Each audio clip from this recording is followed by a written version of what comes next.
Welcome to Agronomy Moment. I'm your host, Wendell Cohen. We bring in people who agree with me, disagree with me, and above all, are not afraid to say it like it is.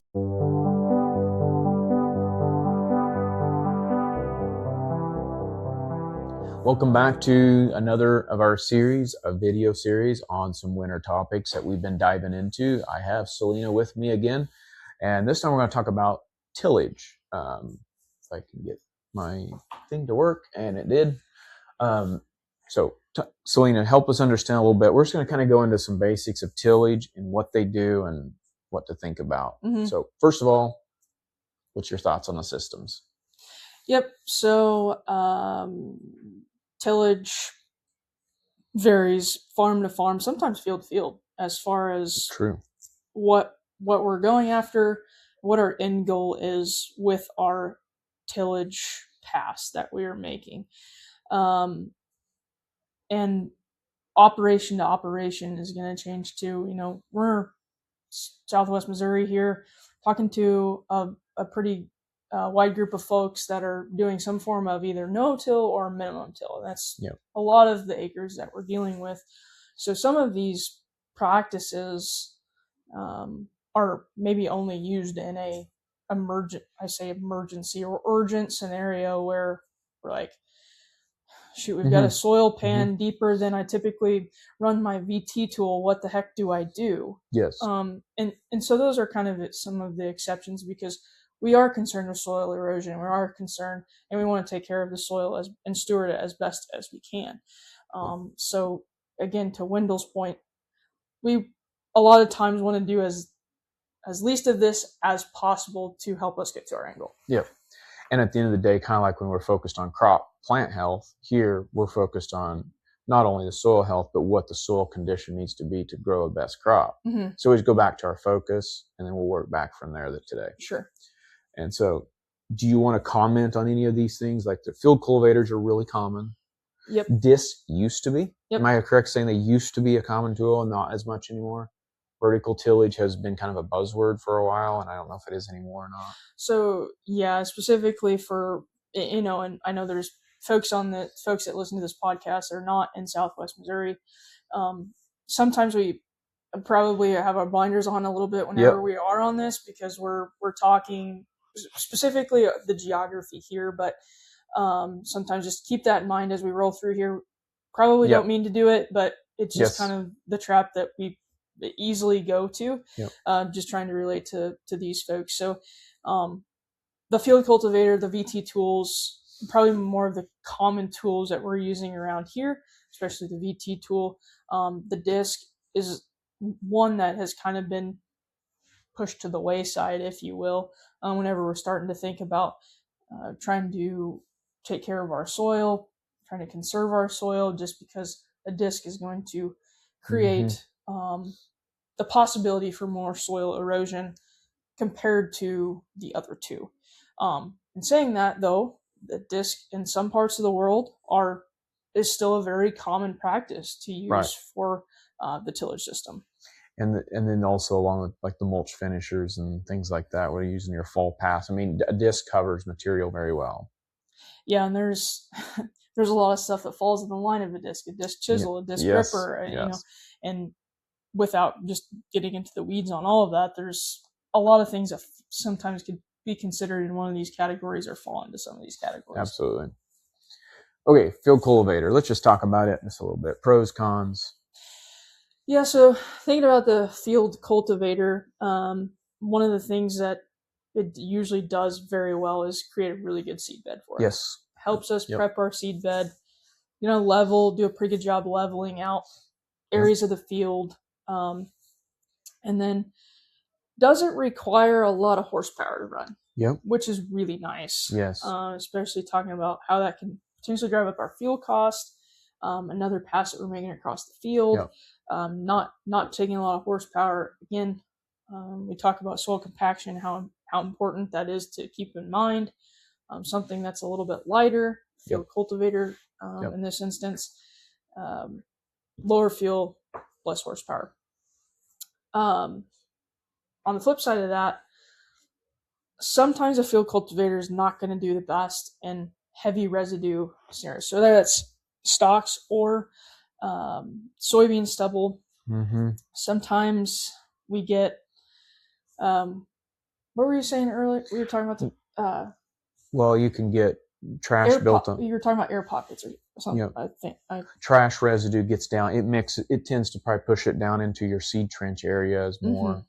You can get those pockets of residue that, because it kind of lumps it. Yeah. It tends to lump a piece of residue down next to your seed. Yep. That was better than I was coming up with. So I couldn't. Yep. We talked about this earlier. I couldn't remember what we were thinking there. But if you get hen bit, don't control your weeds in the fall too. You know, again, it just kind of compounds its ability to be able to spread that stuff out. Sure. Which I don't know of anything that does a great job with hen bit, but other than a fall spray. Other than a fall spray, right? But anyway. Yep. And then if we overwork or have a tendency to overwork, we can really dry our soils out with a field cultivator. And if we do have a deep compaction, kind of like we alluded to at the beginning, probably not going to be looking at a field cultivator to help us as much there. We need something to go work for us a little bit deeper if we have a soil pan or hard pan deeper than what a field cultivator could do for us. So it's a really good fit for your spring tillage, making your seed beds, especially if you can shallow it up a little bit to not get that. And hitting on that seed bed prep. That's why I really like it as a spring tillage option. Yep. Because it does do a pretty good job leveling out our seed bed there. And again, to the point of if we're in heavy residue, or say in the fall time, we either don't touch it, let that residue kind of break down. Yep. Gives us an opportunity in the springtime for the field cultivator to work a little bit better. Or in the fall time, maybe we hit it with a VT, something different to break down that residue, let the field cultivator do a little bit better job. Disc. So this is a tool that's going to help do a little bit better job with that heavy residue. So I'm thinking fall tillage is a lot of time where we see a disc go through the field, disc gripper, disc chisel, what have you. It's going to do a better job incorporating that soil, incorporating that residue into the soil. We're getting a shank in there. We're getting it deeper. So that's why a lot of times the disc is contrary to comparing to the field cultivator, works a little bit better there in that heavy residue. Now, it's going to take a lot more horsepower to pull a disc across the field. We're going deeper. So that shank is going deeper into the soil. We're going to have a lot more fuel, a lot more horsepower to get that across the field. There is room for error in creating a compaction layer with a disc if field conditions and settings aren't good.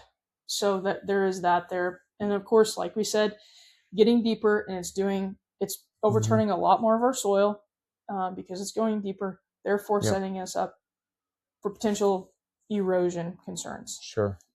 Moisture loss as well. So just kind of thinking about where we usually use this is in that fall pass. Yeah. Because high residue, and most generally speaking, if we're running a disc across the field, something's going to happen in the springtime, whether that's a field cultivator or a VT tool or some sort of harrow or something like that, where we're going to run that over the top in the spring to get our seed bed ready. Because a disc is going to make it rather rough for that planter to get across the field. Sure.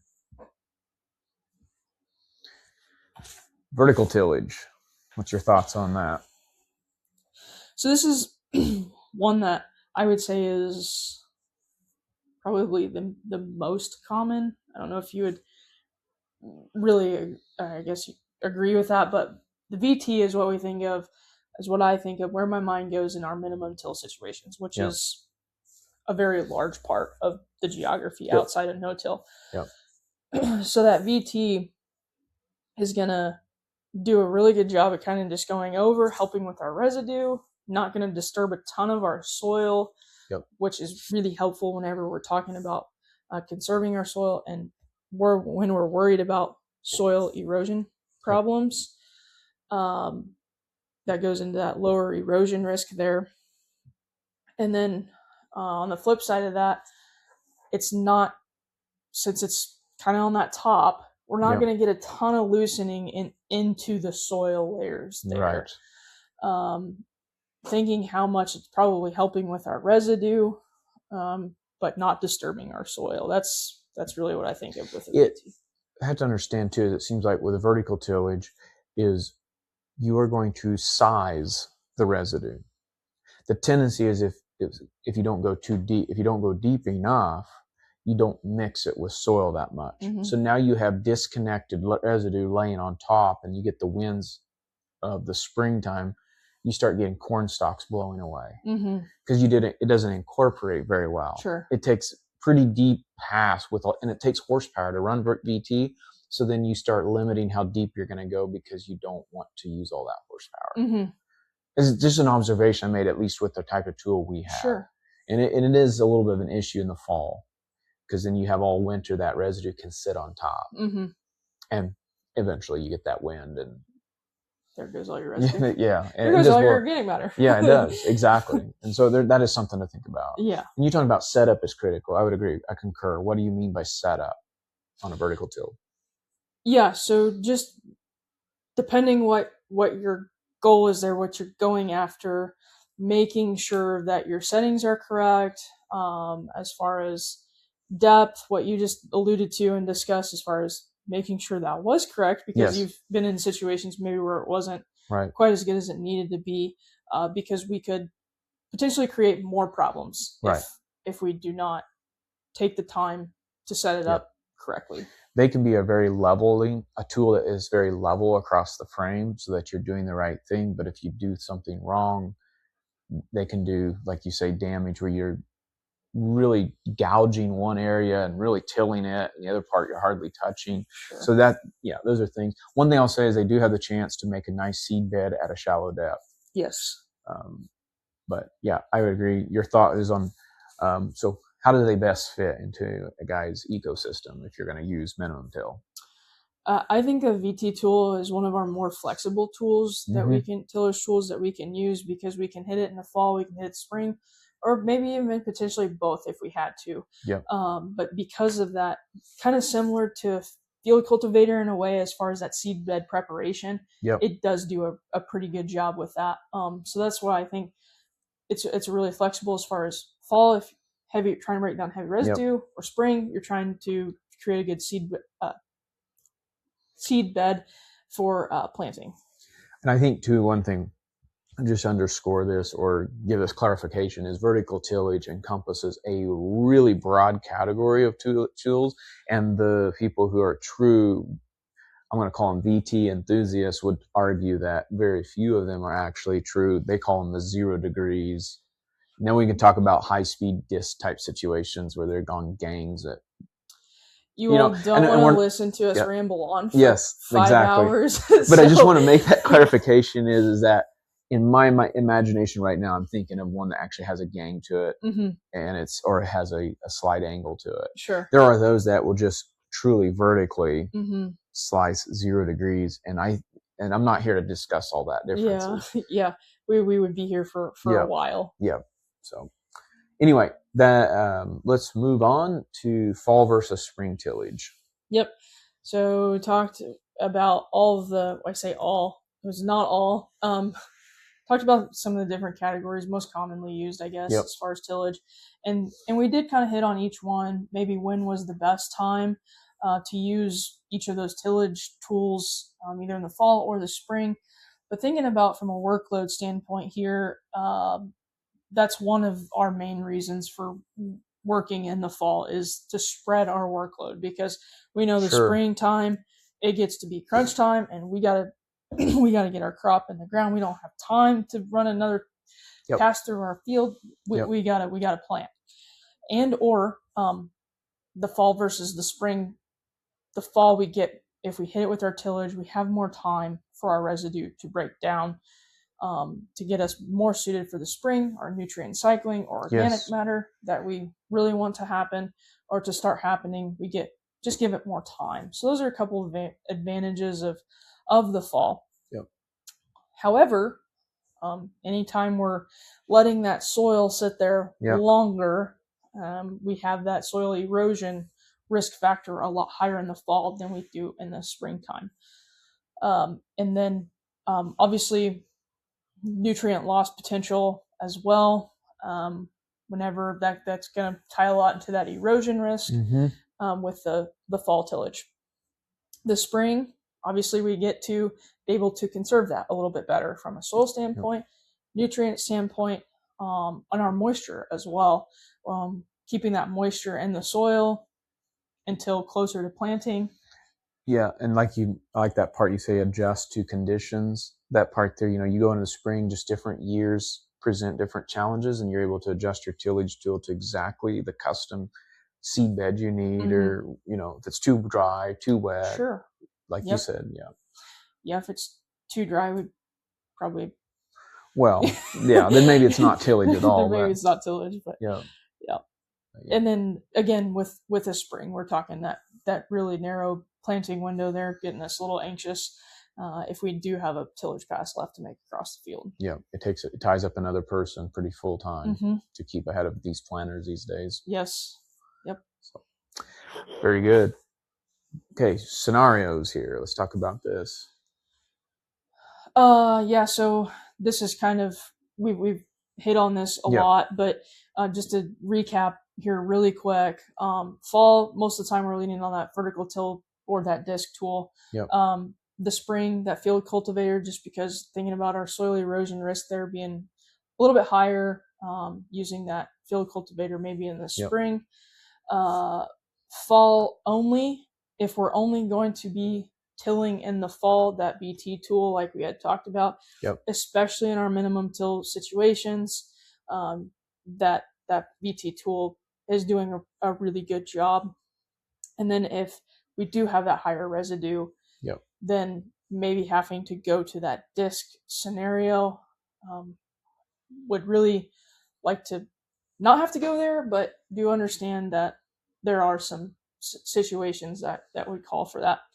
And then the spring, looking at that field cultivator or again that VT tool. And I have specific crops there, but I don't know that I would get that into the weeds with it. It does make sense on a VT tool. It says in corn residue there, where we would be going to beans generally. Again, beans being a little bit more forgiving, having a little bit more forgiving conditions there, rather than corn, where emergence is crucial. We want good early vigor. We want plants right next to each other, up within a very short time. So, and if there's not enough residue breakdown in the spring, the field cultivator might mess with that trash negatively and whatever. So it makes total sense what you got laid out there. So like we talked about, basically our takeaways here is think about your soil and what you need to do, and then you match your tool to your 3 bullet points there: residue level, soil conditions, and the timing of when you're going. And so, because at the end of the day, this is all about the crop. I mean, soil health is long-term about the crop, but in the short term, we do need uniform emergence, moisture retention, and try to minimize our compaction. You don't want to be like that guy that we talked about in the airplane seat. So, anything else you want to add to our takeaways here today? Think that really covers everything. We didn't hit a lot on quote unquote, like say a ripper. And that's something, especially an inline ripper, that I really like how it fractures the soil. Those knives get in there, fracture the soil pan, heave some of that soil without disturbing a lot of our soil. And that was one we didn't really hit on. It does take a lot of horsepower to run an inline ripper, but that was just another one maybe that I just throw in there, that it does do a really good job at breaking up a deeper hard pan, heaving that soil without just absolutely overturning a lot of our soil. That makes total sense. And I think as we go forward from here is like inline rippers for sure, but even some of these other tools, I like to say the inline ripper needs a prescription. Kind of like you need to prescribe it that, earlier, you were talking about at one point in time, when we were having some of these discussions, you were talking about, I think it's when we were talking about soil compaction and talking about the, what happens when we start to correct that, and we need to prescribe it, or we were at this point where we were doing things to our field that was too wet, and we start creating that compaction. And it wasn't something that we noticed then, but it was like subsequent years we noticed there's something issue going on. Sure. We prescribe something for that, and what that looks like depends on what kind of soil type, what your residue levels are like, what, where we're at in this whole thing. So a lot of these things are tillage is hard to talk about, and from a podcast standpoint, it seems like as we were having this discussion, because like you said, it could be farm to farm and even field to field in some cases. And everybody has a little bit different objective on exactly what we're trying to do. But hopefully we've shed some light into the topic to start to get you thinking about it correctly first. Sure. And then prescribing the tool to the situation. Yep. And tools aren't cheap. So then you have to think about what you have on your farm. So that adds to that decision-making process. But anyway, thank you everybody for joining us. We appreciate it. We will continue to try to bring you information as we see it, and wish you a successful year. So, what? I thought it turned out well. Yeah, I thought it was fun. If you were Scott Dickey now, you would say something like, "It's about time for lunch." Guys, what else? Starving. You're starving? Yes. What would he call it, Celena? What does he say? Grub or something? He calls it something else. He doesn't say, "Let's go for lunch." He says, ready for something. Scott, I don't. You don't know what's going to come out. But I wish he was here. We could have made a really nice roundtable discussion. And Hey, I got selected. Field Rounds of the Year. No. It's your turn again. For wave 1 of the whiskey. It's almost bean time. So I got splinters in my hand. I'm cutting it. It's almost bean time. Lunch. Yes. Scott, always free time. Well, it's 11:30. It's 12 almost. Camera is still on. No, it's not.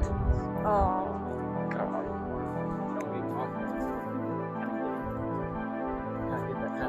Move like I was shutting it off. I got that splinter dissected now.